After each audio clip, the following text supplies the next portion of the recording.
નમસ્કાર વિદ્યાર્થી મિત્રો, કોન્સેપ્ટ ટ્યુશન ક્લાસીસની યુટ્યુબ ચેનલમાં હું દિવ્યેશ સર આપનું સ્વાગત કરું છું.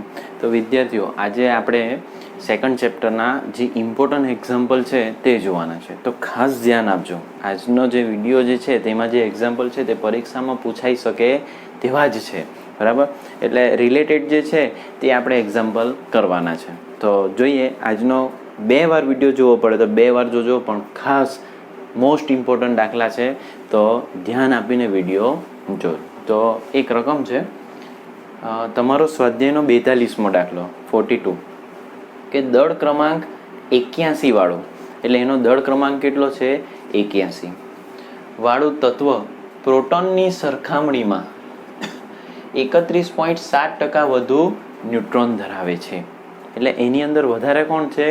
ન્યુટ્રોન. કોની સરખામણીમાં? પ્રોટોન કરતાં વધારે ન્યુટ્રોન છે. કેટલો? તો 31.7% છે. હા, પરમાણુની સંજ્ઞા દર્શાવો. આપણે પ્રોપર પરમાણુની સંજ્ઞા આપણે આ રીતે દર્શાવીએ ને, તો આ જ રીતે દર્શાવવાનું છે. આપણને એ આપેલું છે, એ એટલે 81. આ જે એ જે છે તેની જગ્યાએ કેટલા આપેલા છે? 81. એટલે આપણે 2 વસ્તુ શોધવાનું. કોણ? તો આ જે પરમાણુની સંજ્ઞા છે તે, અને આ Z એટલે પરમાણુય ક્રમાંક. આપણે આ પ્રમાણે લખેલું, પરમાણુની સંજ્ઞા, આ એ એટલે પરમાણુય દળ, અને Z એટલે કે પરમાણુનો ક્રમાંક. તો ચાલો આપણે જોઈએ કે એનો પરમાણુય ક્રમાંક કેટલો આવતો છે તે. તો સૌથી પહેલા કોના કરતા છે? પ્રોટોન કરતા. હવે પ્રોટોનનો જેટલો નંબર આવે કે નહીં તેટલી જ તત્વની સંજ્ઞા થવાની છે. તો સૌથી પહેલા આપણે પ્રોટોનને ધારી લેવાનું છે. તો અહીંયા શું ધારશું? ધારો કે પ્રોટોનની સંખ્યા બરાબર x. કોઈ બી આલ્ફાબેટ ધારી શકો, આપણે ગણિતમાં ધારીએ તે પ્રમાણે, બરાબર? ધારો કે પ્રોટોનની સંખ્યા x. હવે જો ન્યુટ્રોનની સંખ્યા કેટલી? તો પ્રોટોનની સરખામણીમાં કેટલા છે? 31.7% વધુ છે. એટલે હવે મેં શું લખી શકું? માટે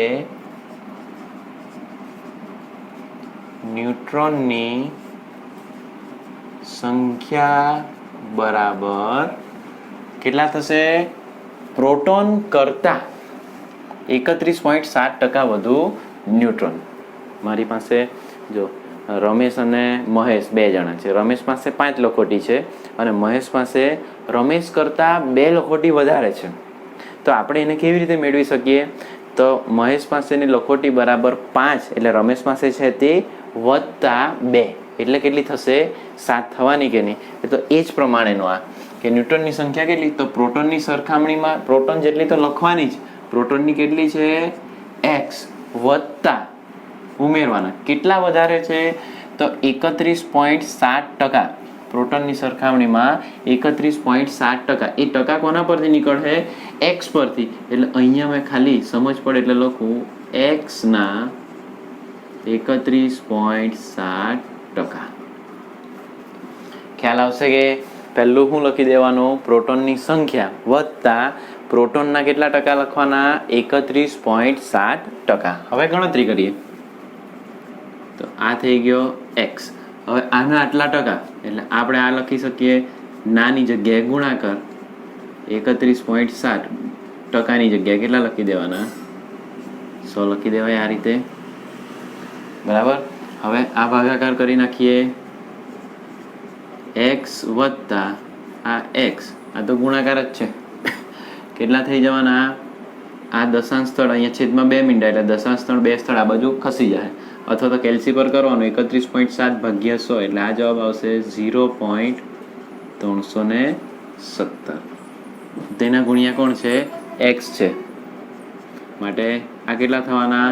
x વત્તા 0.317x, બરાબર? એટલે આપણે આ ગુણાકાર જ લખી દીધો ડાયરેક્ટ. x નો ગુણાકાર 0.317x સાથે. ચાલો હવે આ 2 પોઈન્ટ બની ગયા, 2 પદ બની ગયા. તો બંનેમાંથી કોને કોમન લઈ લઈએ? x ને કોમન લઈ લે, સામાન્ય લઈ લે. ગણિતમાં આવે આવું, આ x કોમન, અહીંયા કોઈ જ નહીં મળે એટલે કોણ લખી દેવાનો? 1. ગુણાકાર માટે તટસ્થ. અહીંયાથી x જતો રહ્યો એટલે કોણ રહી જવાનું? 0.317. આ એક્સ એમનો એમ 1 વત્તા આટલા 1 વત્તા 0.317 ગુણ્યા એક્સ એટલે આપણે એટલા લખી દઈએ. કોની સંખ્યા આવી આ? કોના બરાબર? ન્યૂટન બરાબર. ન્યૂટન બરાબર કેટલા આવી ગયા?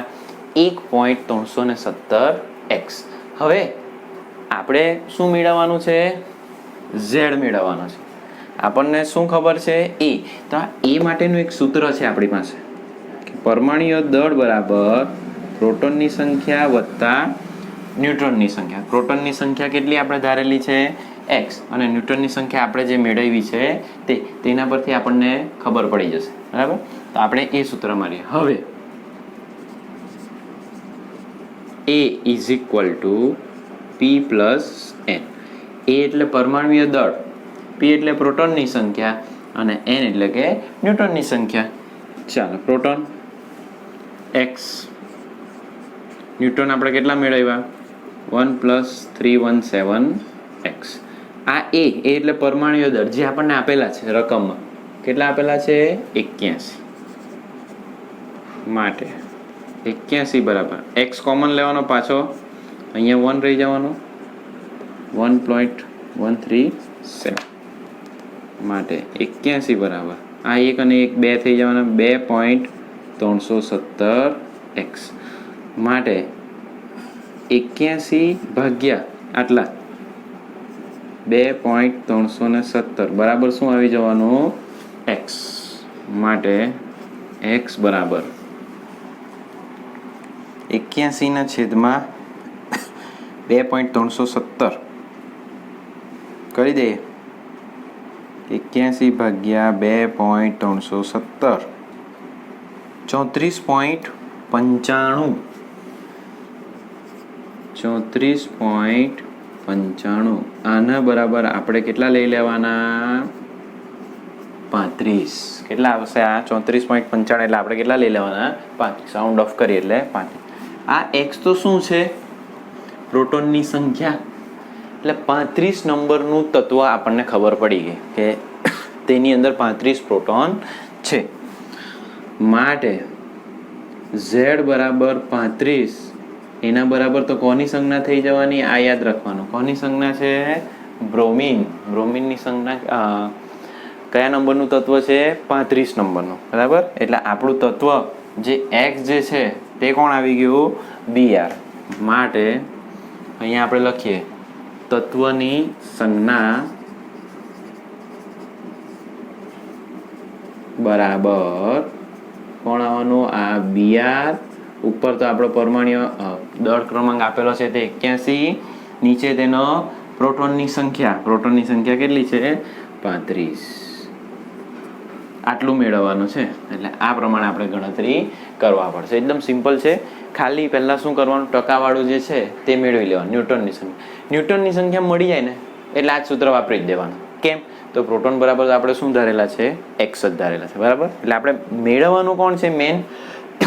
ન્યૂટ્રોનની સંખ્યા. ન્યૂટ્રોન મળે એટલે આપણને એ ખબર પડી જાય. એ પરથી એટલે સૂત્ર એક સમીકરણ બની જાય. બરાબર? તો આ વાત થઈ ગઈ તમારો 42મો દાખલો. હવે એ જ પ્રમાણે છે 43, 43 અને એ જ પ્રમાણે આવશે 44. 44મો દાખલો તમારે જાતે કરવાનો છે. હવે આપણે જોઈએ 43. આ થોડોક અલગ છે, થોડોક એનાથી થોડોક ભારે છે, પણ જોઈએ. દળ ક્રમાંક 37, પરમાણ્ય દળ આપણને દળ ક્રમાંક આપી દીધેલો છે. બરાબર? એટલે એ આપી દીધેલો છે. આયન એક એકમ, આ એક જરાક યાદ રાખવા જેવું છે. એક એકમ શું ધરાવે? ઋણ ભાર ધરાવે. એટલે એની અંદર જો પ્રોટોન 20 હોય ને તો ઇલેક્ટ્રોન કેટલા હશે? 21. તો જ એક એકમ ઋણ ભાર થવાનો છે. પ્રોટોન 10 હશે તો ઇલેક્ટ્રોન 11. એક વધારે આવશે ઇલેક્ટ્રોન. જો આયન ઇલેક્ટ્રોન કરતા અહીંયા શું આપેલું હતું? પ્રોટોનની સરખામણીમાં. અહીંયા કોની સરખામણીમાં? ઇલેક્ટ્રોન કરતા 11.1% વધારે ન્યુટ્રોન ધરાવે તો આયનની સંજ્ઞા શોધો. સૌથી પહેલા આપણે શું ધારી લેવાનું? ધારો કે શું? પ્રોટોન જ ધારવાનો દરેક વખતે. પ્રોટોન ની સંખ્યા બરાબર એક્સ. હવે ઇલેક્ટ્રોન ખાસ કેમ ઇલેક્ટ્રોનનું ધારવું પડવાનું? કેમ કે ન્યુટ્રોનની સંખ્યા આપણને કોના પરથી આપેલી છે? ઇલેક્ટ્રોન કરતા. બરાબર, એટલે પહેલા ઇલેક્ટ્રોન જોઈ લે. માટે ઇલેક્ટ્રોનની સંખ્યા, ચાલ અહીંયા પરથી જ ધરાવે આપણને. એક એકમ કેવો ધરાવે? ઋણભાર. જો પ્રોટોન 10 તો ઇલેક્ટ્રોન કેટલા થાય? 10 વત્તા 1. જો પ્રોટોન 15 તો ઇલેક્ટ્રોન કેટલા થવાના? 15 વત્તા 1, એટલે 1 વધારે છે. જો પ્રોટોન x તો ઇલેક્ટ્રોન કેટલા થવાના? x વત્તા 1. બરાબર. ચાલો ને હવે ન્યુટ્રોનની સંખ્યા. હવે ન્યુટ્રોનની સંખ્યા બરાબર કોણ? ઇલેક્ટ્રોન કરતા. એટલે પહેલા ઇલેક્ટ્રોન લખવાના. ઇલેક્ટ્રોન તો કેટલા છે? આયરા x વત્તા 1. ઇલેક્ટ્રોન કરતા કેટલા વધારે? 11.1%. એટલે અહીંયા આપણે શું લખવાનું? x પ્લસ 1 ના 11.1%. અહીંયા જે હોય ને તેને અહીંયા ટકા લખી દેવાના. અહીંયા આપણે x હતા કે નહીં, એટલે અહીંયા x ના આટલા ટકા લખી દેવાના. ચાલો હવે સમીકરણથી ગણતરી મેળવી દે. x વત્તા 1 વત્તા આના આટલા ટકા, એટલે આ x વત્તા 1 મોટો કાઉન્સ કાઢો, તેના 11.1 છેદમાં કેટલા લખી દેવાના? 100. x વત્તા 1 વત્તા આ કેટલા થઈ ગયા? x વત્તા 1, અને આ કેટલા થઈ જાય? દશાંશ સ્થળ 2 સ્થળ ડાબી બાજુ પર ખસેડી દેવાના, એટલે આ 0.111. x વત્તા 1 આ વત્તા જ છે. ચાલો હવે કાઉન્સ છોડી જ કાઢીએ. હવે x પ્લસ 1 નો ગુણાકાર કોના? x નો ગુણાકાર પહેલા 0.11 સાથે, 0.111, પછી 1 નો ગુણાકાર આના સાથે. પહેલા x નો ગુણાકાર કરી દેવાનો, એટલે આ 0.111x આ વત્તાનું ચિહ્ન. હવે 1 નો ગુણાકાર, આ વિભાજનનો નિયમ કહેવામાં આવે ગણિતમાં. આ રીતનું હોય તો પહેલા શું થાય? ab એનો ગુણાકાર b સાથે, વત્તા પછી એનો ગુણાકાર c સાથે. ac અહીંયા a બરાબર કેટલા છે? 0.11, b બરાબર x ને c બરાબર 1. આ પ્રમાણે આપણે ગુણાકાર કરીશું. ચાલો એટલે આ કેટલા થઈ ગયા? હવે એકનો ગુણાકાર તો એટલો જ થવાનો, એટલે 0.100 ગુણાકાર માટે તટસ્થ સંખ્યા. બરાબર. ચાલો x વાળા પદ સાથે લખી દેવાના અને અજ્ઞાત પદ સાથે લખી દેવાના, જે ચલ વગરના છે તે. એટલે x વત્તા 0.111x વત્તા 1 વત્તા 0.111. x કોમન આ બે પદમાંથી. x કોમન કાઢીએ તો અહીંયા 1 પ્લસ 0.111 વત્તા આનો તો સરવાળો જ છે ડાયરેક્ટ 1.111. આ x ને આ 1.111, 1.111 આ ગુણાકાર જ છે, એટલે આપણે આ રીતે લખી શકીએ 1.111x વત્તા 1.111. આ કોની સંખ્યા મળી ગઈ આપણને?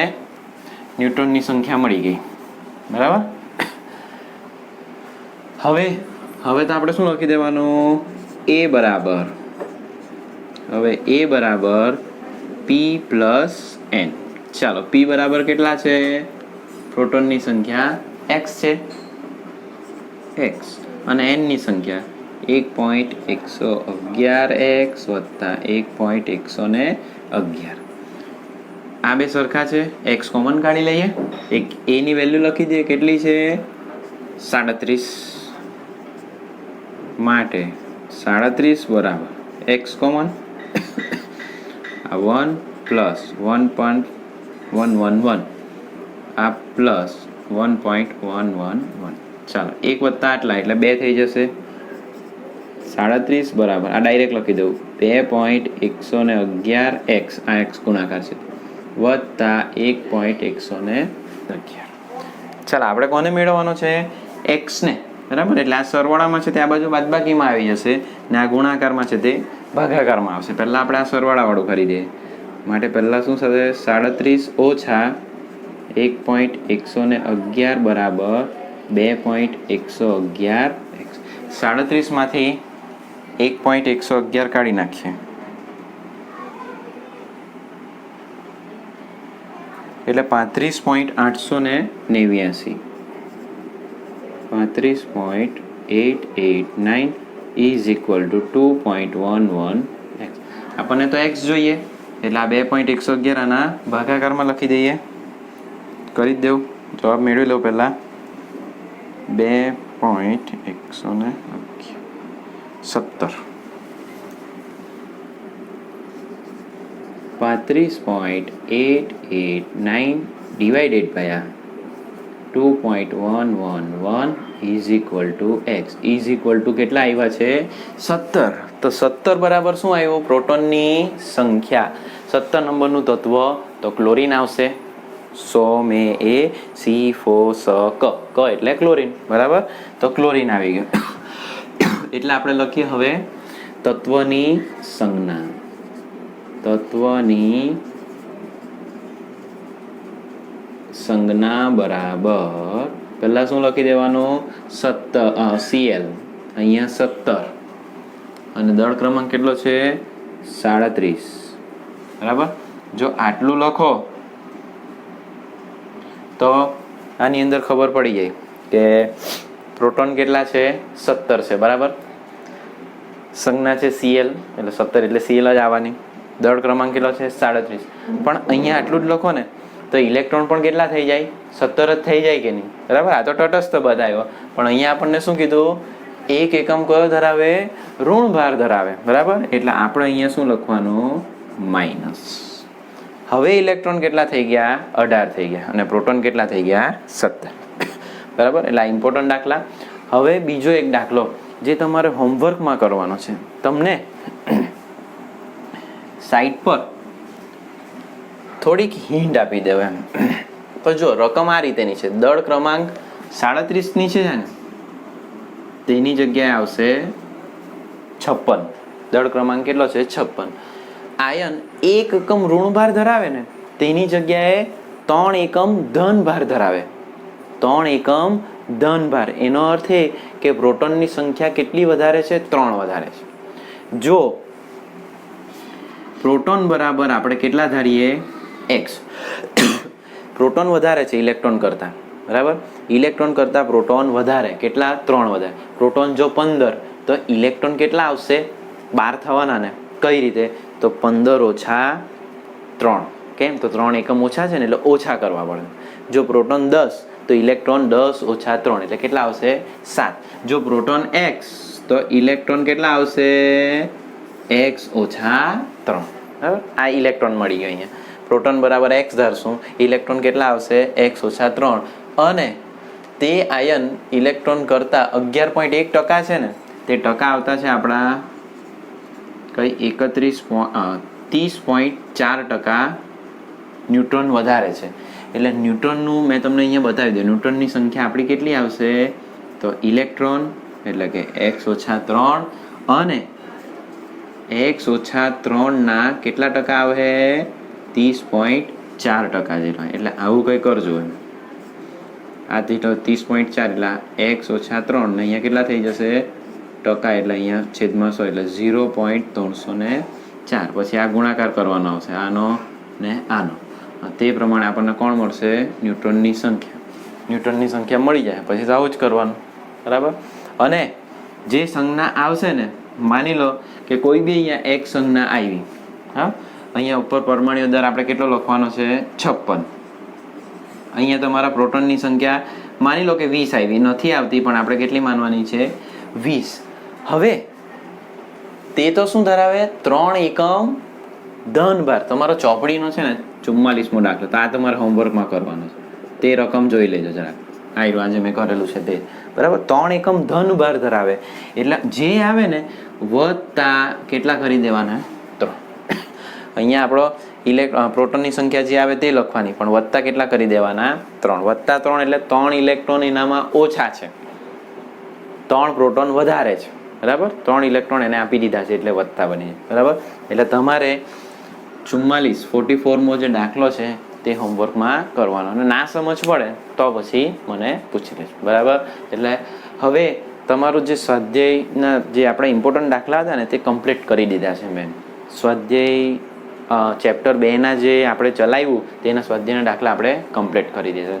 હવે થોડુંક અંદર હાઇઝનબર્ગનો નિયમ ને ધ બ્રોગલી ને એ બાકી છે, પણ તે આપણે એ પછીથી કરવાના છે, કેમ કે એ થોડુંક અગવડતા છે, તમને પછી બી વાત કરેલી હતી. એટલે આપણે હવે નેક્સ્ટ વિડીયોમાં ત્રીજો ચેપ્ટર શરૂ કરીશું. એટલે આપણે નેક્સ્ટ વિડીયો આવશે એટલે આપણે ત્રીજા ચેપ્ટરની તૈયારી. બીજા ચેપ્ટરમાં કાંઈ નહીં આવડતું હોય, મેં જે જેટલું ચલાવ્યું તેમાંથી તો તમે પૂછી શકો.